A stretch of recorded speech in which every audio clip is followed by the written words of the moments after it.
तर औरंगजेब क्रूर शासक होता, फडणवीसही तेवढेच क्रूर, अशी टीका हर्षवर्धन सपकाळ यांनी केली आहे। औरंगजेब आणि फडणवीसांचा कारभार एकसारखाच असल्याचं हर्षवर्धन सपकाळ यांनी म्हटलंय।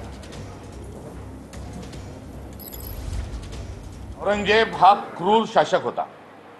औरंगजेबाने स्वतःच्या वडिलांना जेलमध्ये टाकलं आणि सदाकदा धर्माचा आधार हा औरंगजेब घ्यायचा आणि हा क्रूर शासक होता। आज देवेंद्र फडणवीसही तेवढेच क्रूर आहेत, सदाकदा धर्माचा आधार घेतात आहे। दुर्दैवानं आज महाराष्ट्रात हा देवेंद्र फडणवीस सारखाच आहे। त्यामुळे औरंगजेब आणि देवेंद्र फडणवीस यांचा कारभार एकसारखा आहे।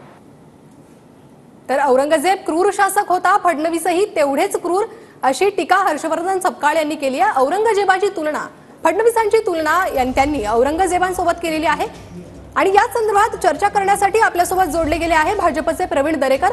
प्रवीण दरेकरजी, हर्षवर्धन सपकाळ यांचं हे वक्तव्य आहे, कसं पाहतात आपण या वक्तव्याकडे? वाटतं प्रदेश अध्यक्ष म्हणून अजून त्यांना महाराष्ट्रात कोण ओळखत नाही। अत्यंत मूर्खपणाचं अशा प्रकारचं वक्तव्य त्यांचं आहे। प्रशासक म्हणून देवेंद्र फडणवीस साहेब काय आहेत हे संपूर्ण महाराष्ट्राला माहीत आहे।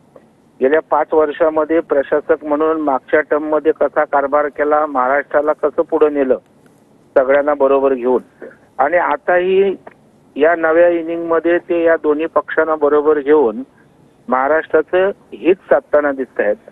मला वाटतं ज्यांच्या रक्तातच औरंगजेबी प्रवृत्ती त्या ठिकाणी भिनले ते असे दारू प्यायल्यासारखे नशेत बळबळणार, कारण त्यांना अजूनही त्या ठिकाणी सूर सापडत नाहीये।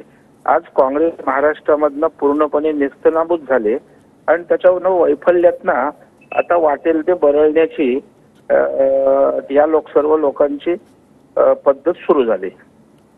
नक्कीच प्रवीणजी, धन्यवाद या प्रतिक्रिया संदर्भात। तर आपण पाहतोय औरंगजेब आणि फडणवीसांचा कारभार एकसारखाच असल्याचं सपकाळ यांनी म्हटलंय। फडणवीसांची तुलना सपकाळ यांनी औरंगजेबाशी केली आहे।